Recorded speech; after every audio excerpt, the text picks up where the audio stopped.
தடம் வானத்தை போல இருக்கிற ஒரு தடம் நீர் தடம். அதுல எங்கும் மலர்ந்த வெள்ளி ஆம்பல் மலர் என்ன பண்ணும்? சந்திரன் வந்தா மலர். அது என்ன பண்ணும்? அதெல்லாம் பார்க்கும்போது நட்சத்திரம் மாதிரி. அதெல்லாம் இப்போ புதுசா மலர்ந்து இருக்கிற நட்சத்திரம்.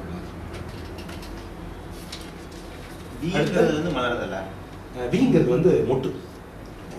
அதாவது மொட்டு இல்ல, ஆக்சுவலி சாரி, மொட்டுன்னு சொல்றது தப்பு. ஏன்னா இன்னைக்கு நம்ம ரெண்டு வார்த்தை தான் வச்சிருக்கோம், மொட்டு பூ, அவ்வளவுதான். பட் முன்ன நிறைய இருந்தது. அந்த போது பகலெல்லாம் போதாகின்னு வரும் இல்லையா? காலை அரும்பி பகலெல்லாம் போதாகி மாலை மலரும் நோய். அங்கே கூட 3 தான் வருது. பட் 7 ஸ்டேஜோ 8 ஸ்டேஜோ படிச்சேன் நான் ஆக்சுவலி. அதுலதான் 1 வி. வி ஒரு தளிர் மாதிரி ஒரு மென்மையான ஒரு நிலை. அது எந்த ஸ்டேஜ், எங்க இஸ் இட் நியர் டு மொட்டு ஆர் நியர் டு பூன்னு எனக்கு தெரியல.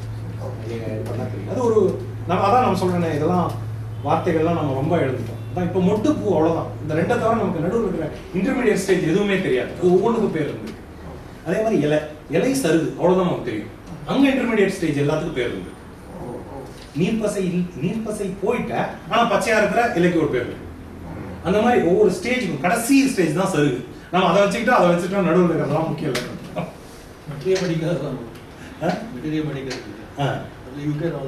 ஓ ஓகே ஓகே ஓகே. இந்த ஸ்டேஜ்ல பறிக்கும், கரெக்ட்.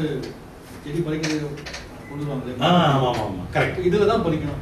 ஓ, இந்த ஸ்டேஜ்ல பறிக்கணும். இந்த ஸ்டேஜ்ல பறிக்கணும். Correct correct. அந்த வித்தியாசம் தெரிஞ்சிருக்காம பறிக்க முடியாது. கரெக்ட்.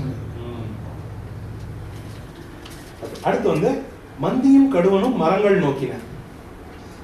ஆண் குரங்குகளும் பெண் குரங்குகளும் அது தங்குற மரங்களை தேடி போச்சு. நோக்கினங்கிறது இங்க இட் வெண்ட் தேர். அந்த மாதிரி தந்தியும் பிடிகளும் தடங்கள் நோக்கின. அந்த தந்திங்கிறது ஆண் யானை, பிடிங்கிறது பெண் யானை. ஆண் யானைகளும் பெண் யானைகளும் தாங்கள் வசிக்கிற இடங்களுக்கு போச்சு. மலையடி வாரம்னு இங்க போட்டிருக்காங்க. அதாவது தேடி போச்சு, வெண்ட் ஹோம் அப்படிங்கிற மாதிரி ஒரு அர்த்தம். நிந்தையில் சகுந்தங்கள் நீளம் நோக்கின. நிந்தையில் சகுந்தங்கள்னா குற்றமில்லாத பறவைகள். சகுந்தம்னா பறவை போல இருக்கு. சாகுந்தலம் அது இந்த மாதிரி வரும். அது பறவை அப்படி இங்க போட்டிருக்கு. பட் சாகுந்தலத்துல வர்ற சகுந்தமும் இது அந்த பேருங்கிறதுக்கு என்ன அர்த்தம் இருக்குன்னு தெரியும். இதுவும் சகுந்தலம்ங்கிறது மயில் நினைக்கிறேன். அது மயில்களால மழை பெஞ்சிட்டு இருக்கும்போது மயில்களால காக்கப்பட்டிருக்கும். கண்ண மகிழ்ச்சி பார்க்கும்போது அது சகுந்தலம்னு அழைப்போம்னு சொல்ற மாதிரி படிச்சிருக்காங்க. இங்க பறவை, அது காரண பேர் தான், அது கன்ஃபார்ம்டு. அது என்ன காரணம்னு பார்த்தா தெரியும். குற்றமில்லாத பறவைகள் நீளம் நோக்கின. நீளம்ங்கிறது கூடு போல இருக்கு. கூடு வார்த்தை எனக்கு புதுசு. அது கூட்டுக்கு போச்சு. எல்லாம் அங்கங்க போயாச்சு. அந்தியை நோக்கினால் அறிவை நோக்கினான். அதாவது அறிவை நோக்கினான்னா தத்துவ அறிவினால் மட்டுமே அறியப்படக்கூடிய அந்த ராமன் அந்தியை நோக்கினான். பொழுது இருட்டிடுச்சு, நாம என்ன தங்குறது. ஆக்சுவலி அடுத்த 7 பாட்டு, அடுத்த 6 பாட்டுல லக்ஷ்மணன் குடியில் அமைக்க போறோம். அதுக்கான ஒரு ட்ரெய்லர் மாதிரி இருக்கும்.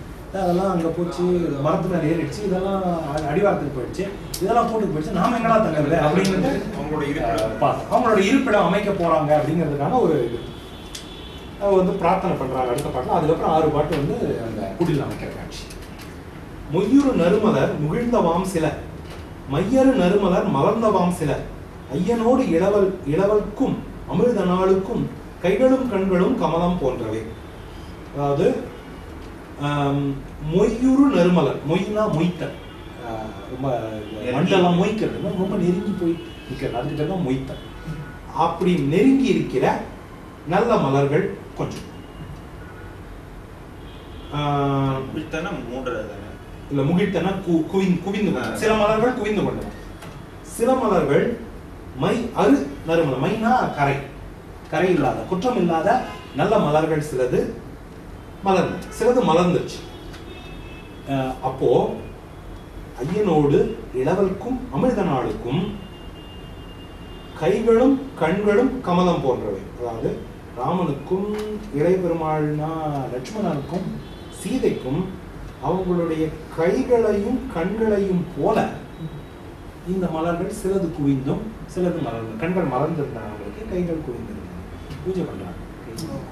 அதனால அவங்க கைகள் குவிந்திருக்கிற மாதிரி சில மலர்கள் குவிந்து கிடக்கு, கண்கள் மாதிரி சில மலர்கள் மலர்ந்திருக்கு, அதெல்லாம் வச்சு அவங்க பூஜை பண்ணாங்க. நாம இந்த விளக்கத்தை வச்சு இது பண்ணிக்க வேண்டியிருக்கு.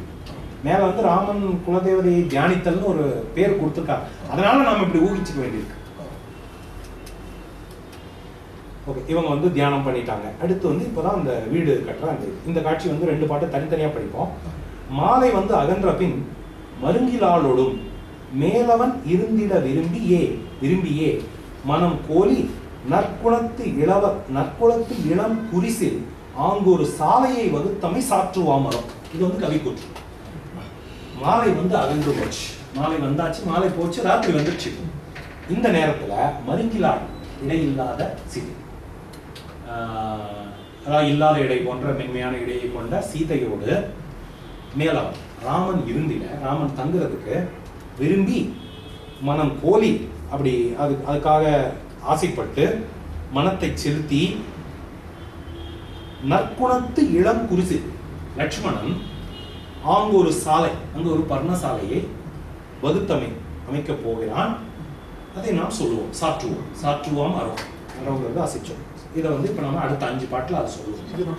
இதை நீங்க படிங்க. மாலை வந்து அதன் பின் மருங்கியதோடும் வேலை வந்து உறைவிடம் மேயது ஆம் என கோதை வந்து உமிழ் சிலை தம்பி கோதிய சாலை வந்து எதுனா தவத்தின் எதுனா.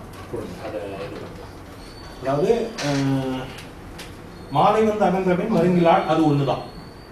வேலை வந்து உறைவிடம் மேயதாம் என, இவங்க வந்து இந்த 2 பேரும் வந்து உரையறதுக்கான ஒரு இடம் இதுதான் அப்படின்னு, அதுக்கு ஏற்ற இடம் இதுதான் என கோலை வந்து உமிழ் சிலை, பிரில்லியண்டா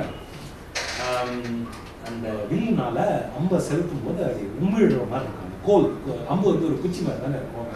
ஒரு அந்த அம்பு வந்து வில்லு வந்து அந்த அம்பை உமிழ், அதான் கோலை வந்து உமிழ் சிலை. அப்படி அம்புகளை உமிழக்கூடிய வில்லை கையில் வைத்திருக்கிற ராமனின் தம்பி லட்சுமணன் கோலிய சாலை வந்து எய்தினான், தவத்தின் எய்தினான். தவத்தின் உச்சநிலையை அடைந்த ராமன் தம்பி கட்டிய அந்த பர்ணசாலைக்குள் புகுந்தான் அப்படின்னு அர்த்தம். ரொம்ப டிராஸ்டிக் டிஃபரன்ஸ் இருக்கு. அடுத்த 5 பாட்டு நீங்க படிங்க. நெடுங்கழை குறுந்தறி நிறுவி மேல் நிறைத்து ஒடுங்களில் நெடும் முகடு ஒழுக்கி ஊழுற இடுங்களில் கை விசித்து ஏற்றி எங்கனும் முடங்களில் வரிச்சு மேல் விரிச்சு மூட்டியே தேக்கு அடை படலையின் செறிவு செய்து பின் பூக்கிளர் நாணலின் புல்லு வேய்ந்து கீழ்த்தூக்கிய வேய்களின் சுவரும்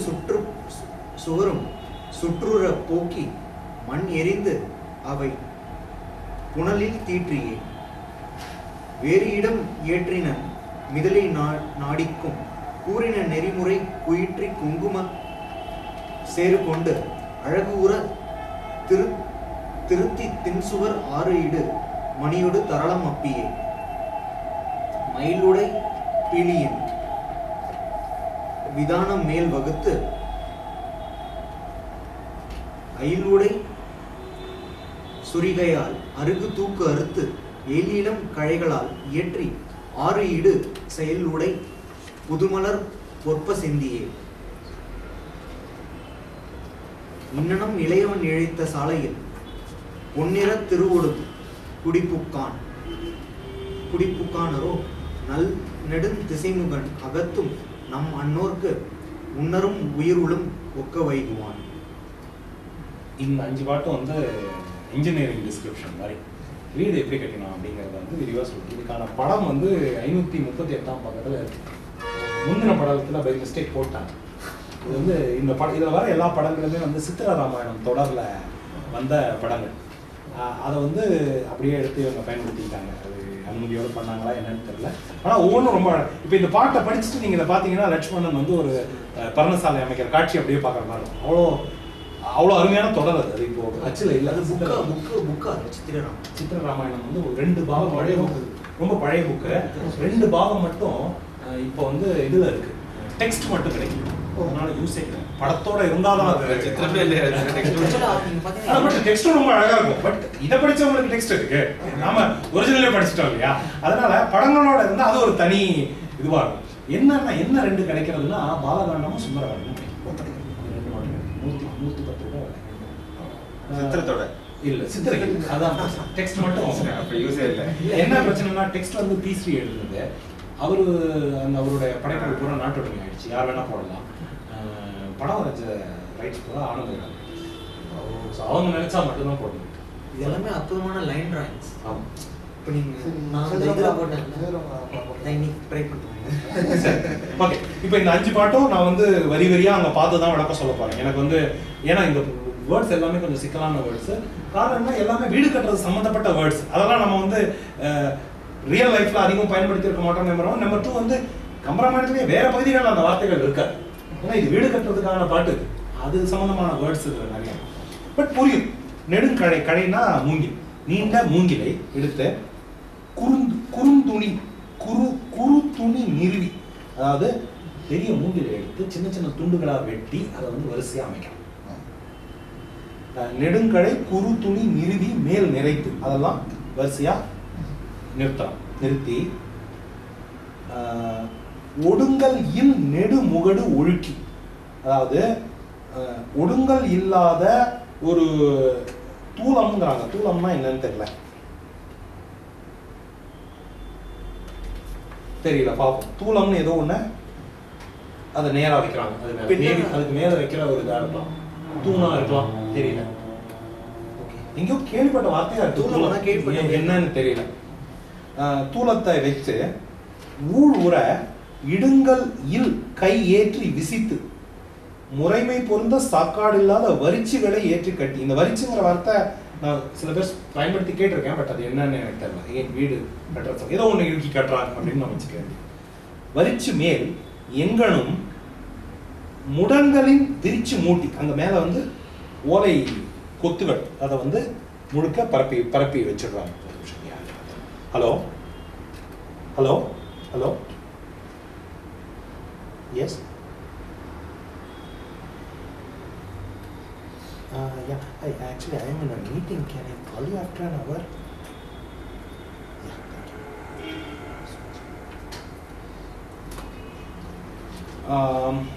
அந்த மேலே வந்து ஃபுல்லாக இந்த இதெல்லாம் பரப்பி ஓலை பர்ணசாலைக்கு மேலே இருக்கிற அந்த ஓலைகள் தான். ஸோ இப்போ வந்து மேல் இது வந்து நிறுவிருக்காங்க. சுற்றி மூங்கில் அமைச்சு மேலே வந்து அந்த கூரையை வச்சு அது மேலே வந்து இதை பரப்பி விட்டுருக்காங்க. அதுதான் ஃபர்ஸ்ட் பார்ட்ல நடந்திருக்கு. இது வரிச்சிங்கிறது வந்து பர்ணசாலையின் உறுப்பு அப்படின்னு சொல்லுவாங்க. பர்ணசாலையின் நெடுங்கழை குறுங்கழி முகுடு கை வரிச்சி எல்லாமே பர்ணசாலையின் உறுப்புகள்.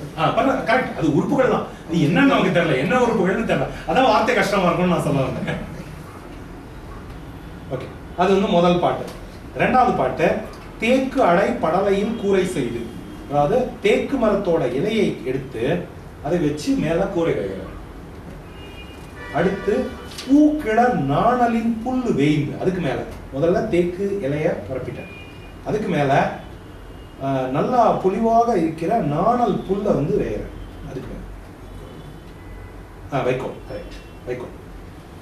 கீழ் தூக்கிய வேய்களில் அங்க நிறுத்தி இருக்கிற அந்த கீழே மூங்கில்கள் தானே இதை தாங்கிட்டு இருக்கு. அந்த மூங்கில்கள்ல அந்த கூரையை முடிச்சிட்டாரு. இப்ப கீழே வந்துட்டார். இந்த சுத்தி இருக்கிற மூங்கில்கள்ல அவர் என்ன பண்றாருன்னா சுவரும் சுற்றூர போக்கி அந்த சுவரா மாத்துறாரு. இப்போ மூங்கில்கள் மட்டும்தான் இருந்து அது நடுவில் அடைக்க வேண்டியதெல்லாம் அடைச்சு மண்ணு பூசி என்ன பண்ணணுமோ அதெல்லாம் பண்ணி அதை சுவரா மாத்துறாரு. இது வரைக்கும் மூங்கில் இருந்த பர்பஸ் வந்து கூரைக்கு சப்போர்ட் மட்டும்தான். இப்போ மறைக்கணும் பில்லர்ஸ். இது வரைக்கும் இருந்தது பில்லர்ஸ், இப்போ வந்து செவரு கட்டணும்.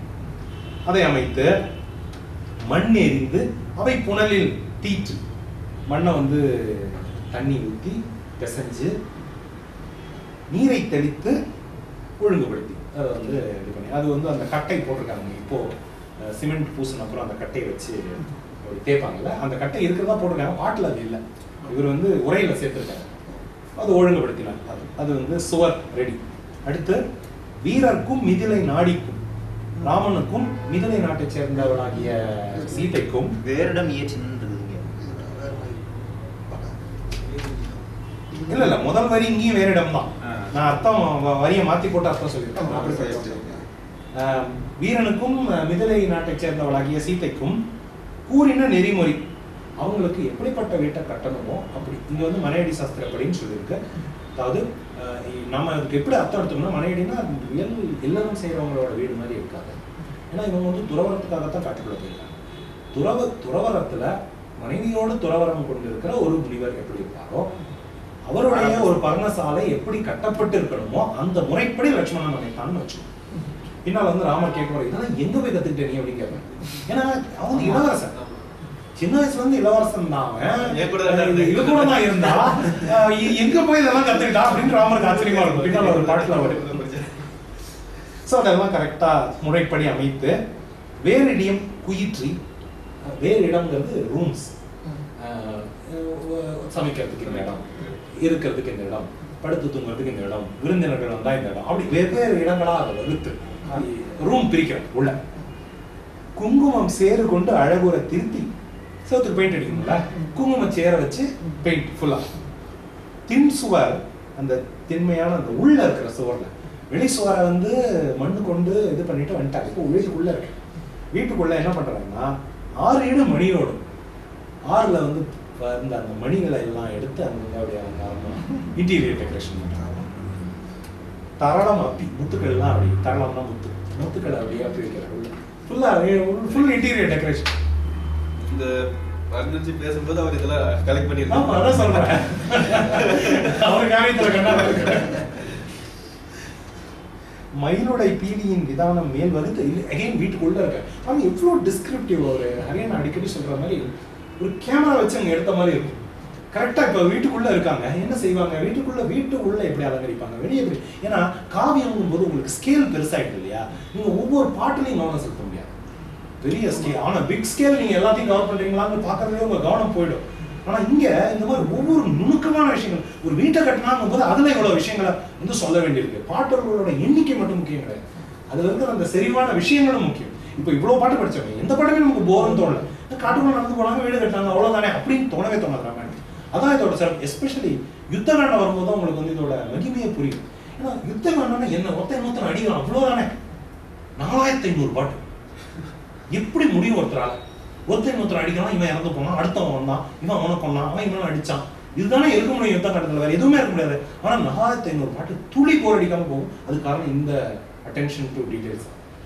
அந்த அளவுக்கு நுணுக்கமா இருக்கும்போது நீங்க வந்து யூ கெட் இம்மர்ஸ்ட். அடுத்து என்ன இதே நான் அப்படி. கும்பகர்ணன் ஏன் வரலாம், ஏன் கும்பகர்ணன் பீஷ்மனும் பேசுற அந்த உணர்ச்சி மயமான கட்டம் யுத்த காண்டத்துக்கு நடுவில் வரணும். அந்த மாதிரி சீன்ஸ் வந்தாதான் யுத்தத்தை நம்மளால ஒழுங்கா படிக்க முடியும். ஸோ அந்த அட்டென்ஷன் டு டீடைல்ஸ் வந்து ரொம்ப முக்கியம் இந்த இது.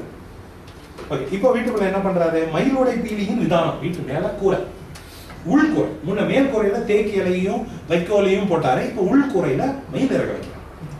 மயிலுடை பீலியின் விதானம் மேல் வகுத்து அத மயில் பீலியினால அதை அமைத்து அயில்முடை சுரிகையால் அருகு தூக்கு அரித்து, அயில்னா கூர்மையான ஆயுதம், கூர்மையான இங்க வந்து அருவாளை வைத்து, அதுல உடைவாள்னு போட்டிருக்காங்க அவரோட வாழ், அதால அறுத்து தொங்கல்களை கொய்து அமைத்து, தொங்கல்னா என்ன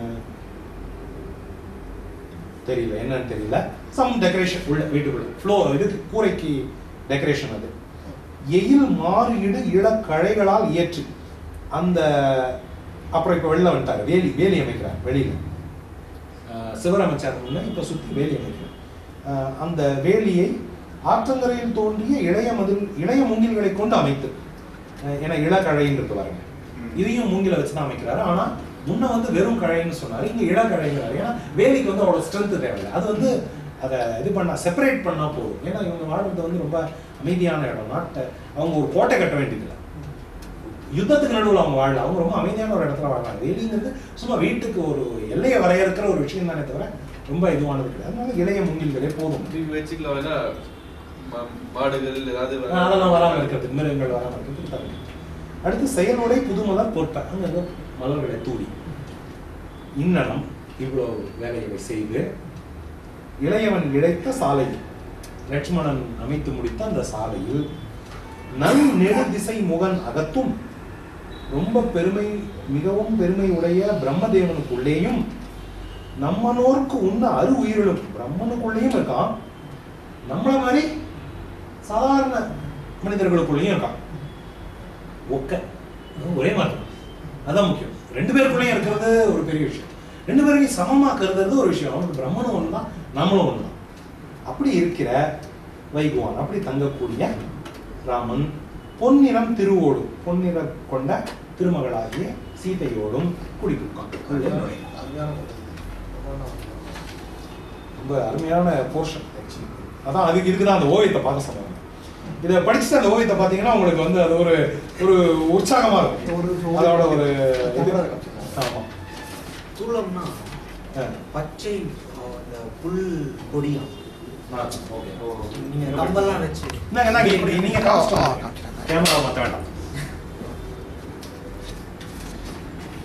படிக்கும் போதே வந்து அந்த சித்திரத்தை தான் மனசுல ஓடிட்டே இருந்தேன். ஆனா இது சித்திர ராமாயணம் வந்து என்னன்னா நிறைய பேர் கோட் பண்றாங்க. எனக்கு தெரிஞ்ச ஒருத்தர் மதுரையில வச்சிருக்காரு சித்திர ராமாயணம். அதை ஜனாசத்துக்கு வந்து நான் இந்த தடவை முயற்சி பண்ணேன். என்னாச்சுன்னா நான் மதுரை போன அந்த 3 நாளும் அவர் ஊர்ல இல்லை. அதனால அடுத்த தடவையாவது பார்த்து கண்டிப்பா ஜெராக்ஸ் எடுத்துடணும் அப்படின்னு சொல்லிட்டு ஒரு இது ஃபுல்லா 7 நாள் வச்சிருக்காரு. வெண்ணி அது விகடன்ல விகடன். இன்ஃபேக்ட் நான் அதையும் ட்ரை பண்ணேன். விகடன்ல வந்து யாராவது நண்பர்களை பிடிச்சு யார் மூலமாவது ஒரு சாஃப்ட் காப்பி வாங்கிட முடியுமா அப்படின்னு பார்த்தேன். பட் வேற ஆர்கைவ்ஸா இருக்கு, வெரி ப்ரொடெக்ட். அதனால வந்து ஒன்றும் பண்ண முடியல. அவங்க வெளியிட்டாதான் உண்டு. அவங்க பண்ண ரொம்ப வெரி ஹை இன்வெஸ்ட்மெண்ட் தேவைப்படுற ப்ராஜெக்ட்.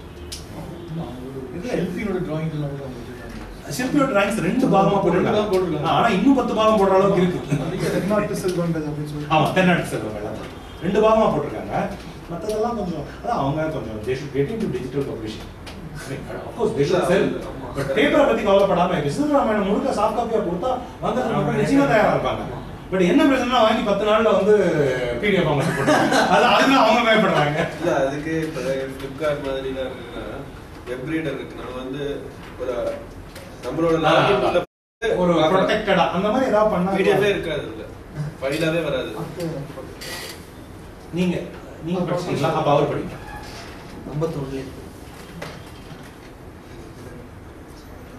மாயம் நீங்கிய மாயம் நீங்கிய சிந்தனை மாமரை தூய பார்க்கடல் வைகுந்தம் சொல்லலாம் ஆயசாலை அரும்பெறல் அன்பினன் மேய நெஞ்சினன் விரும்பி நிரம்பினான் மேவுகானம் மிதலையர் பொன்மகள் பூவின் மெல்லிய பாதமும் போந்தன தாயில் எம்பிகை சாலை சமைந்தன யாவை யாதும் இலார்க்கு இயையாதவே. அடுத்தது ஏதாவது மிகைப்பாடல் ஒரு மிகைப்பாடல் எய்த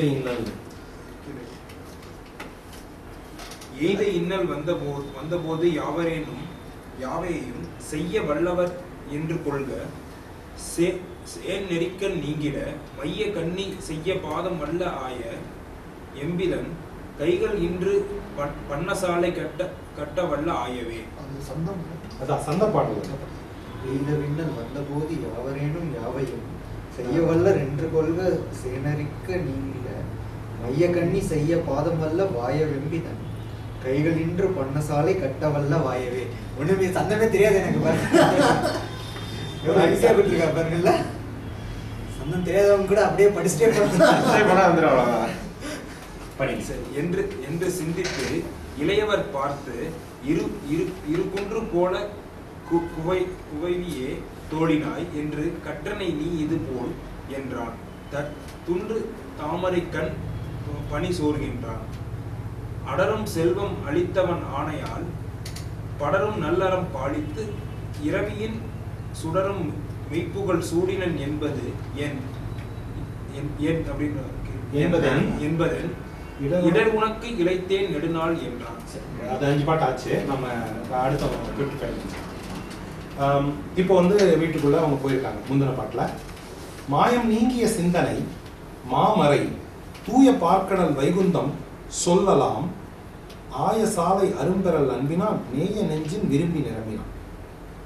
பொதுவா வந்து திருமால் எங்கெல்லாம் இருப்பார் அப்படின்னா மாயம் நீங்கிய சிந்தனை, அதாவது மாயை அப்படிங்கிற அந்த விஷயத்தை மீறி அதை வென்று தெளிந்திருக்கிற ஒரு சிந்தனை உடையவர்கள் முனிவர். அவங்களுடைய மனசுல இருப்பான்.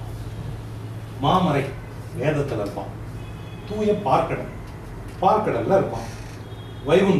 வைகுந்தத்துல இருப்பான். அங்கெல்லாம் இருக்கிற அந்த பெருமாள் ஆய சாவை அரும்பெறல் அன்பினான் நேய நெஞ்சின் நிரம்பி நிரம்பினான். அங்கெல்லாம் இருக்கிற பெருமாள் ஏன் இந்த பர்ணசாலையில இருக்கணும்னா அன்புனால லட்சுமணன் கட்டியிருக்காங்கிற காரணத்தினால அங்க போயிருந்தோம். இல்லைன்னா அவன் வந்து அங்க இருக்கணும்னு அவசியம் இல்லை அப்படின்னு நம்ம அர்த்தத்தை இது பண்ணிட்டு அவன் போய் இங்கெல்லாம் இருப்பானா? ஏன் இருந்தானா? அன்பால கட்டியிருக்கான். அதனால வந்து அவங்க அந்த இதெல்லாம் போயிருப்பான். இதுவும் இன்னொன்று கூட வைக்கலாம். என்ன சொல்றது, இவ்வளவு உயர்ந்த இடத்துல இருக்கிற அன்பினால இருக்கிறனால ஒரு குடிசையில கூட இருப்பாங்க. இது வந்து ஆழ்வார்கள் பொதுவாகவே சொல்ற ஒரு இது. இன்ஃபேக்ட் இந்த லிஸ்டே போடுவாங்க அவங்க, நீ இங்கெல்லாம் இப்ப கொஞ்சம் என்னோட பாட்டுல வந்து இரு அப்படின்னு. நான் நேற்று எழுதின வெண்பால கூட அந்த தாசனந்தன் பாவில் வந்து தங்கு அப்படின்னு முடிச்சிருப்பேன் நான். ஸோ அது ஒரு மரபு, ஆழ்வார்களோட மரபு, நாட் இன்வென்டட் பை கம்பன். இது ஒரு மரபு. அங்கெல்லாம் இருப்பியே, இதோ நான் அன்பா கூப்பிட்றேன் என்கிட்ட வந்து அப்படின்னு சொல்றது வந்து ஒரு ஒரு மரபான பக்தி பாடு. மேவு காண மிதிலையர் கோன்மகள் பூவின் மெல்லிய பாதமும் போந்தன, தாவில் எம்பி கை சாலை சமைத்தன, யாவை யாதுமில்லார்க்கு ஏய் யாதவை. இது வந்து ராமருடைய இது சாரி கம்பருடைய கூற்று. மேவு காணம் மிதிலையர் கோன்மகள் பூவின் மெல்லிய பாதமும் போந்தன. மிதிலை நாட்டு அரசனுடைய மகளாகிய சீதை காட்டுக்குள்ள போறதுக்கான ஒரு வாய்ப்பே கிடையாது. அது நடந்துருச்சு. அவருடைய பாதம் வந்து காட்டுக்குள்ள நுழைஞ்சிருச்சு. ஒரு ஒரு இம்பாசிபிள் டாஸ்க் ஆகிடுச்சு. செகண்ட், தாவில் எண்ணிகை சாலை சமைத்தன. ஒரு இளவரசன் ஆகிய லட்சுமணன் உட்கார்ந்து ஒரு பர்ணசாலை கட்ட வேண்டிய அவசியம் கிடையவே கிடையாது. அதுவும் நடந்துருச்சு. யாவை யாதுமில்லார்க்கு ஏ யாதவை. அதாவது எந்த துணையும் இல்லாதவர்களுக்கு என்னதான் முடியாது. இது ஒரு இதுவான பாசிட்டிவான ஒரு விஷயம். எதுவுமே இல்லைன்னு நினைக்கிறோம், ஆனா எல்லாம் நடந்தது. அந்த அந்த மாதிரி ஒரு இது. அதாவது இங்க வந்து எம்பின்னு இருக்கிறதுனால ராமன் சொன்னதா நினைக்க வாய்ப்பு இருக்கு. ஆனா கம்பன் உரிமையால அப்படி சொன்னான் அப்படின்னு இவர் சொல்றாரு. இதை கம்பன் சொல்லியிருக்க வாய்ப்பு இல்லை. ஏன்னா முந்தின பாடல்ல வந்து அப்படி இருந்தா அவர் ஒரு இது லீட் கொடுத்திருப்பாரு. அவன் பேச தொடங்கினான் அப்படிங்கிற மாதிரி ஒரு லீட் கொடுத்திருப்பாரு. ராமன் சொன்னதாகவும் நினைச்சுக்கலாம். ஏன்னா ராமன் இந்த பாட்டுல குறிப்பிடப்படல. சீதை காட்டுக்குள்ள வந்தான்னு சொல்றாங்க, என் தம்பி வந்து பர்ணசாலை அமைச்சான்னு சொல்றாங்க. ஆனா ராமர் காட்டுக்குள்ள வந்துட்டாருன்னு ஒரு வரி இல்லை. அதனால இது வந்து ராமர் சொல்ற கூற்றாகவும் எடுத்துக்கலாம். நம்மளோட இதுதான். அடுத்த பாட்டு சொல்லுங்க. இல்ல இவரு தான் கம்பன் தான் எம்பின்னு சொல்றாரு. ஆமா, அப்படிதான் அதுதான் இதுவா இருக்கு. அதாவது என்ன சொல்றாங்கன்னா, துணை இல்லாதவர்கள் காலத்துக்கு ஏற்ப உடனிருப்பவையே வேண்டியவற்றை செய்யும் தன்மையா. அப்படி ஒரு நிலைமை வரும்போது நாமளே அட்ஜஸ்ட் பண்ணிக்குவோம். நமக்கு ஒரு கஷ்டம், செருப்பு பிஞ்சு போச்சு அப்படின்னா அதை வச்சுட்டே நடக்க பழகிக்கிறோம். இல்லை செருப்பு உதறி போட்டு வெறுங்காலில் நடக்க பழகிக்கிறோம் இல்லையா. அந்த மாதிரி ஒரு இளவரசனா இருந்த லட்சுமணன் வீடு கட்ட பழகிக்கிறான். ராணியா இருந்த ஒரு ராணியா இருக்க வேண்டிய சீதை வந்து காட்டுக்குள்ள நடந்து போக பழகிக்கிறான். அப்ப நடக்கும் அப்படின்னு கவிஞர் சொல்றதா வச்சு. அடுத்தபடி எய்த இன்னல் வந்த போது யாவரேனும் யாவையும் செய்யவல்ல. அதே அதோட கண்டினியூஷன் தான். ஒரு பிரச்சனைன்னு வந்துட்டா யார் வேணா எதை வேணா செய்வாங்க. Necessity is the mother of invention. அதே தான். எய்த இன்னல் வந்த போது யாவரேனும் யாவையும் செய்யவல்ல என்று கொள்க. அதுதான் இது மூலமா நாம கத்துக்க வேண்டிய லெசன். சேன் நெறினா ஒரு தொலைதூரம் இருக்கிற அந்த தொலைதூர பாதை அப்படின்னு சொல்றோம். இந்த சேன் நெறிக்கண் நீங்கிட மைய கண்ணி செய்ய பாதம் வல்லவாய் வல்லவாய எம்பி தன் கைகள் நின்று பர்ணசாலை கட்ட வல்லவாயவை. இந்த சீதையோட கால் வந்து இவ்வளோ நீளமான ஒரு பாதையில நடக்கும்னு யாராவது நினைச்சிருப்பாங்களா? என் தம்பியால இவ்வளோ அருமையான ஒரு பர்ணசாலையை கட்ட முடியும்னு யாராவது நினைச்சிருப்பாங்களா? அதெல்லாம் நடந்துருச்சு பாருங்க. ஏன் நடந்தது? இன்னும் வரும்போது எல்லாரும் எல்லாம் செய்வாங்க. இன்ஃபேக்ட் இந்த ரெண்டு பாட்டும் ஒண்ணுதான். இது அநேகமா மிகை பாடலா தான் இருக்கும். ஏன்னா இட்ஸ் டிட்டோ. ஒன்றும் இந்த பாட்டுல இது கிடையாது. ஸோ இது நிச்சயமா மிகை பாடலா தான் இருக்கணும். பட் இருந்தாலும் ஒரு ஒரு நயம் இருக்கு என்று சிந்தித்து இப்படி எல்லாம் யோசிச்சு இப்போ வந்து அதை ராமரோட கனெக்ட் பண்ணிடலாம். ஏன்னா என்று சிந்தித்துன்னு வந்துருச்சு. அதனால அங்கே எம்பின்னு சொல்றது ராமர் தான் இருக்கும். அப்படி யோசிச்சு இணையவர் பார்த்து, இவங்க ரெண்டு பேரையும் பார்த்து இது பார்த்து இரு குன்று போல் குலவிய தோழினார். ரெண்டு குன்றுகளை போன்ற தோள்களை கொண்ட லட்சுமணனே, என்று கற்றனே நீ இது போல் இப்படி ஒரு பர்ணசாலை கட்டுறதுக்கு எப்ப கத்துக்கிட்ட நீ அப்படின்னு கேட்கிறாராம்.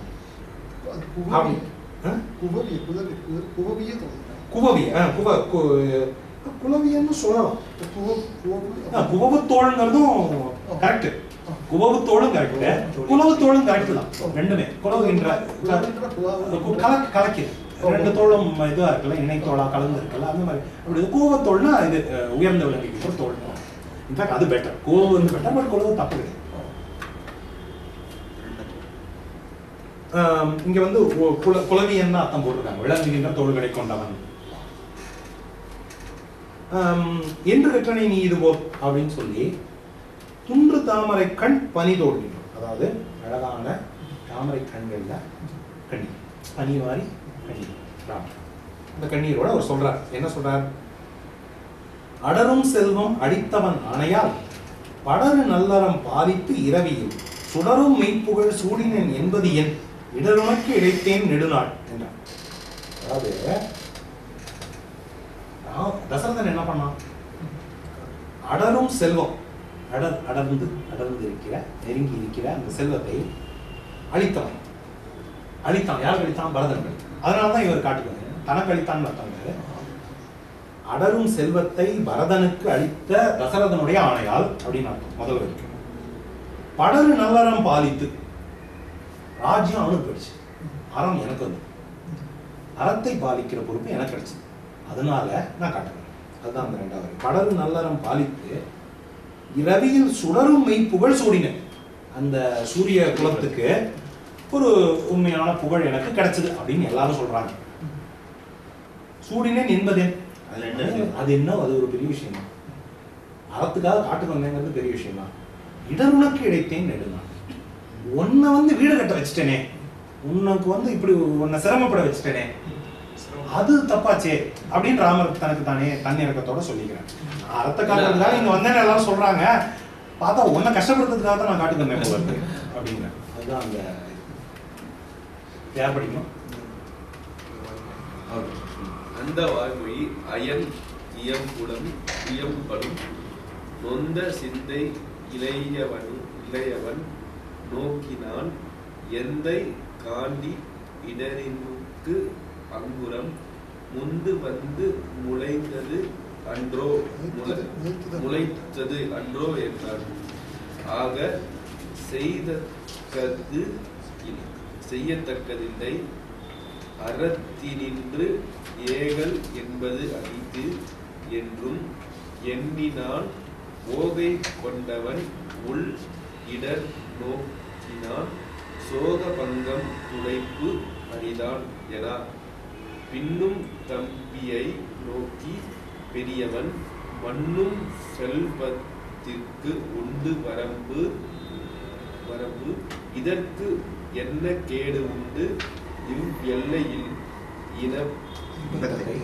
இன்பத்தை உண்டு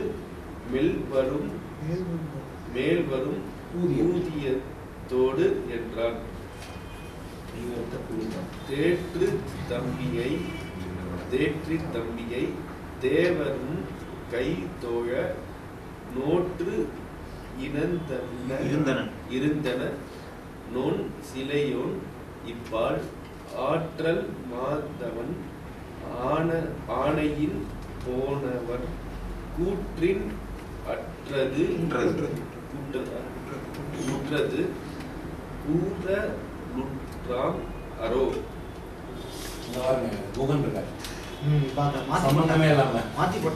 அதாவது இவங்க என்ன செஞ்சிருக்காங்கன்னா, இந்த பிரிண்ட் போட்டவங்க சித்திர ராமாயணத்துல இருந்து படங்களை எடுக்கிறதா தீர்மானிச்சிட்டாங்க, படங்களை எடுத்துட்டாங்க, அப்புறம் அதை இஷ்டம் போல பரப்பி விட்டாங்க. அது ஒரு ஒழுங்கு பண்ணி போடல. இங்க வந்து சம்பந்தமே இல்லாம குகன் வர வேண்டிய, அது குகப்படலத்துல வர வேண்டிய படம். இதை கொஞ்சம் ஒழுங்குபடுத்தி போட்டிருந்தாங்கன்னா நமக்கு இதுவா இருந்திருக்கு.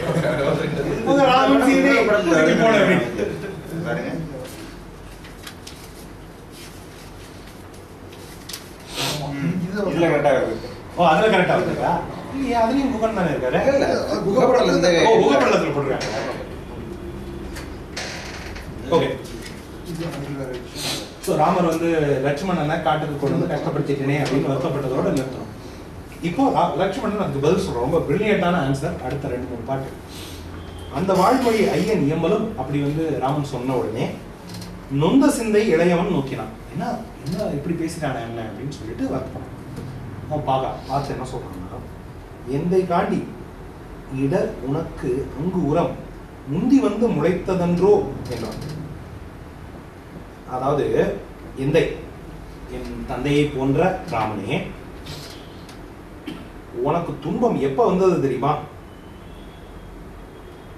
தசரதன் கிட்ட கைகையை வரம் கேட்ட போது உனக்கு, அதாவது இவன் என்ன சொன்னா, நான் உனக்கு துன்பம் கொடுத்துட்டேங்க, நீ ஆல்ரெடி துன்பத்துல இருந்தவன்டா, இதோட கம்பேர் பண்ணா நம்மளோட துன்பம்லாம் ஒண்ணுமே கிடையாது. அவன் என்ன சொல்றான்னா, எந்தை காண்டி இதை பார், நான் சொல்றதை கேளு, காண்டினா பார், நான் காட்டுகிறேன் பார் அப்படின்னு அர்த்தம். இடர் உனக்கு அங்குரம், அங்குரம்னா முளை விட்டது. உனக்கு எப்போ இடர் முளை விட்டதுன்னா முந்தி வந்து முளைத்தது. எப்போ கைகை வரங்கேட்ட போதே உனக்கு கஷ்டம் வந்தாச்சு. ஆக செய்தக்கதில்லை அறத்தினின்று ஏகல் என்பது அரிது என்றும் எண்ணினான். அப்போ அவன் அப்படி சொன்ன உடனே ராம யோசிக்க, ஓகை கொண்டவன் உள் இடர் நோக்கினால் சோகபங்கம் துடைப்பு அரிதா என்றான்.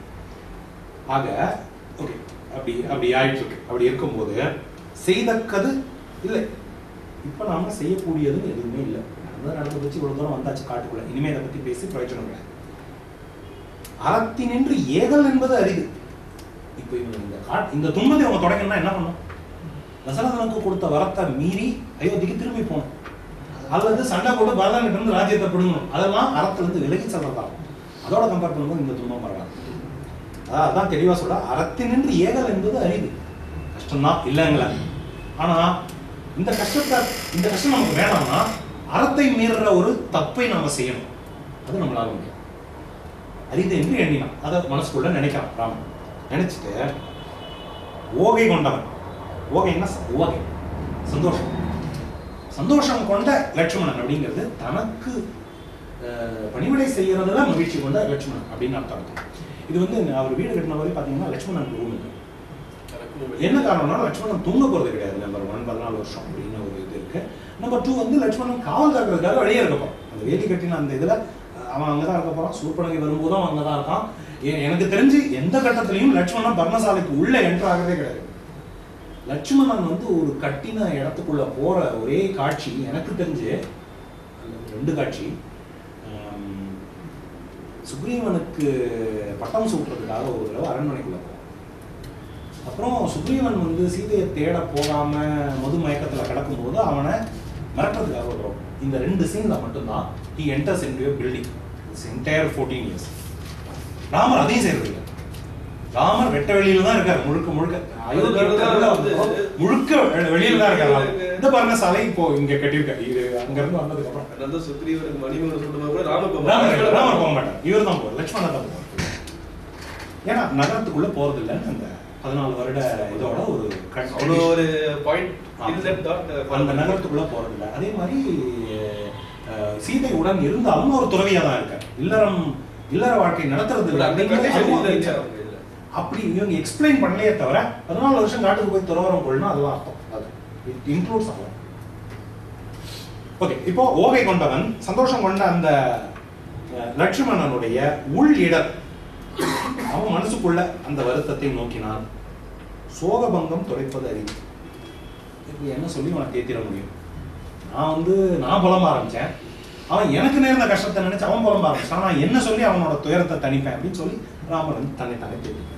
பின்னும் தம்பியை நோக்கி, தன்னுடைய தம்பி லட்சுமணனை பார்த்து, பெரியவன் மண்ணும் செல்வத்திற்கு உண்டு வரம்பு. அதாவது ஒரு ஒரு செல்வம், நிஜமான செல்வம், பணம், புதையல், வாட் எவர் இட் இஸ், அதுக்கு ஒரு எல்லை உண்டு. ஆனா இல்லின்பத்தை உண்ணுமே அந்த நற்கதி அப்படிங்கிற அந்த எல்லையில்லாத இன்பம் வந்து நற்கதிங்கிற அந்த இன்பத்துக்கு எல்லை கிடையாது. செல்வத்துக்கு எல்லை உண்டு. நாம் இப்ப செய்ய போற இந்த தவத்தின் மூலமா நமக்கு கிடைக்க, அதாவது நான் ராஜாவா இருந்தா எனக்கு கிடைக்கக்கூடிய செல்வத்துக்கு ஒரு எல்லை உண்டு. இப்ப நான் ராஜாவா இல்லாம செய்ய போற தவத்தின் மூலமா எனக்கு கிடைக்க போற நன்மைக்கு எல்லையே கிடையாது. ஸோ அப்படி அவர் கம்பேர் பண்றாரு. அதோட ஒப்பிட்டா இது வந்து நல்ல விஷயம் தான். என்ன கேடு உண்டு? நம்ம ஒன்றும் கெட்டு போயிடல. நம்ம அங்க இருக்கிறத விட இங்க நல்லா பாசிட்டிவா இருக்கு, ரொம்ப பாசிட்டிவா இருக்கு. அதோட இந்த சீன் முடியும். நான் இது பேட்டர்ன் வந்து நம்ம அடிக்கடி கவனிப்போம். கம்பர்ல ஒரு சீனை எங்கேயா கட் பண்ணிட்டு இன்னொன்று எக்ஸ்பிளைன் பண்ணுவாரு. மறுபடியும் அந்த சீனுக்கு திரும்பி போகும்போது நான் அதை எக்ஸ்பிளைன் பண்ண போறேன் அப்படின்னு ஒரு பாட்டு எழுதுவேன். அதான் இந்த பாட்டு. முன்ன வந்து இஃப் யூ ரிமெம்பர், வசிஷ்டர் வந்து தூது அனுப்புறாரு பரதனுக்கு. தசரதன் இறந்த செய்தியை சொல்லி கூட்டிட்டு வர சொல்லி தூது அனுப்புறத அங்க கட் பண்ணணும். அதை இங்க வந்து முடிச்சுட்டு குகன்லாம் வர்றதுக்கு முன்னால அந்த கட்டது. ஆமா ஆமா. ஸோ தேற்றி தம்பியை தைவரும் கைதோட, தேவரும் கைதோட சாரி, தம்பியை தேற்றி தேவர்கள் எல்லாம் வணங்குமாறு நோற்று இருந்தனன் சிலையும் தாவம் செஞ்சுக்கிட்டு சிலையோடு இருக்காங்க. அவன் அந்த காட்டில் பர்ணசாலையில் வசிச்சுக்கிட்டு டெய்லி தாவம் செஞ்சுக்கிட்டு அந்த 14 வருஷம் என்ன செய்யணுமோ அதை அவன் செய்ய ஆரம்பிச்சாச்சு. சூர்பனகை அவங்க சந்திக்கிறது 10-12 வருஷம் கழிச்சு தான். அதனால அதெல்லாம் அங்கே நடந்துட்டு இருக்கு.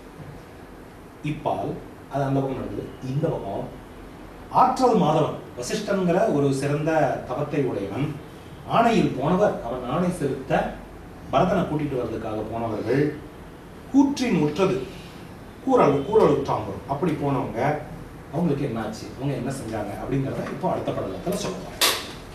இப்போ அடுத்து வந்து பள்ளிப்படை படம்.